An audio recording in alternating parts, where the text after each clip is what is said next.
Chapter 78. Jen. When Katie finishes for Easter, she comes home and sets up a wedding office in the lounge. It's basically a pile of RSVPs, paperwork and her laptop, but she seems in her element. She's used this as an opportunity to micromanage my whole life. Now, looking at your calendar, are you still running the writing festival this week? She asks, peering at me round her laptop screen. No, David suggested that we should postpone it to the summer term. You know, that's actually a good idea, Katie says. Yes, I agree. He called me into his office and said he was worried it was too much for me before the wedding. Not in a patronising way, but in a nice way. Even caring. That's a transformation. Katie raises her eyebrows. Are you sure he's not buttering you up before landing another HR policy on your desk? I roll my eyes and sip my tea. He apologised to me about that, I remind her. I think he felt so bad about the marathon clash that he's turned into a cheerleader for us. Well, he must be loving the press attention Whitlock's getting, Katie points out. Half of Michael's sponsorship is going to the school. At this rate, it'll be 6 figures. I don't think so. I smile. It's good to see some positive coverage. Maybe it will give us some leverage when the council try to merge us with Pressfield. But you still have asbestos. The site has issues. I nod. Is merging with another school the solution? Pressfield looks pretty crummy to me. The reality is, they don't care. Katie turns back to her laptop and taps on the keyboard. Now, should we do a final check of the seating plan? You can make sure I'm next to someone interesting. Aunt Chevy comes in to snoop at Katie's screen. This is classified information. She covers the screen with her hand. Okay, Aunt Chevy laughs. A parcel came for you. She hands me a tiny box. Have you got any scissors? I ask Katie, who promptly hands over a pair. I know what it is, but it still makes my heartbeat quicken. It's a red jewellery box with Michael's wedding ring. I'm going to get mine. I hurry upstairs and find Mum's wedding ring and add it to the box.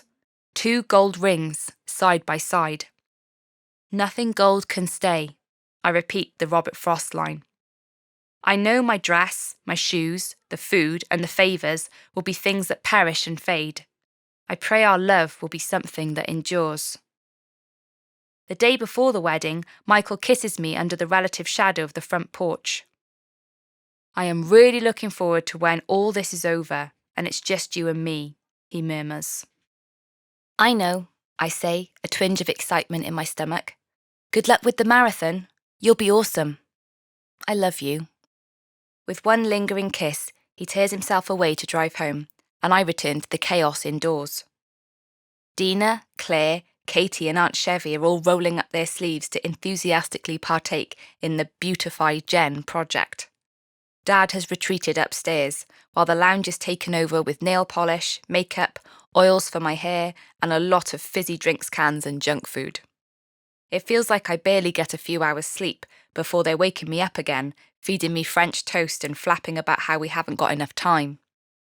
It's fine, I protest. We've got plenty of time. For you, maybe, Katie says. Don't forget about us too. It takes about 2 hours for everyone to use the shower, by which point I'm propping my phone up with Adele's live stream beginning. I can see Michael at the starting point, gathering with all the other runners, wearing a vest with a number pinned on the front. Please God, let him be okay. It feels surreal seeing clips of Michael running at various checkpoints. 5 miles, 10 miles, 15, while I'm zipped into my bodice and skirt and Aunt Chevy fixes the veil so it just touches my shoulders. I test out putting it down over my face and back up again. I was nervous that my hair would just get caught in it and it would look wrong, but it actually looks really elegant. You look amazing, Katie says, standing behind me and putting her arms around my neck. I twist round to hug her. She's wearing her dress, but her hair isn't ready yet. I found something in Mum's jewellery box for you, I say, finding it on my dressing table. It's a tiny silver locket on a dainty chain. If you wear it, then we'll both be wearing something of hers, I explain.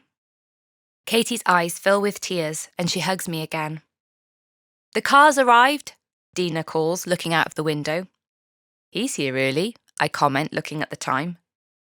I said it would be good if they were here for the photographer, Katie says. She's coming soon. Looks like your dad is finding solace outside with some male company, Claire grins. He's well and truly outnumbered in here, I comment. What's wrong with Michael? Dina asks, pointing to my phone. I turn and snatch it up. He's standing and shaking his head to the camera. My muscle just seized up, he's saying. I'm going to have to walk. You're at mile 22, Adele says. You're so close now. You can do this. I don't want to let anyone down, he says, looking miserable. And I don't want to be late for the wedding. We're all behind you, Michael, Adele says. The live stream ends and I look up at the others. He's struggling, I say. What happened? Katie asks. Something about his muscles seizing up, I say. The photographer's here, Claire says. We need to go, I say. What? Dina asks. We need to go right now, I say. I need to be there for him. You want to go to the marathon? Katie's voice pitches into the stratosphere. I'll take Katie and the photographer, I say. My dad can drive you and follow. Let's go. I don't want to be taken, Katie wails. I need my stuff. Grab it then, I say, picking up my skirt with one hand and heading for the stairs. This was not part of the plan, she shouts after me.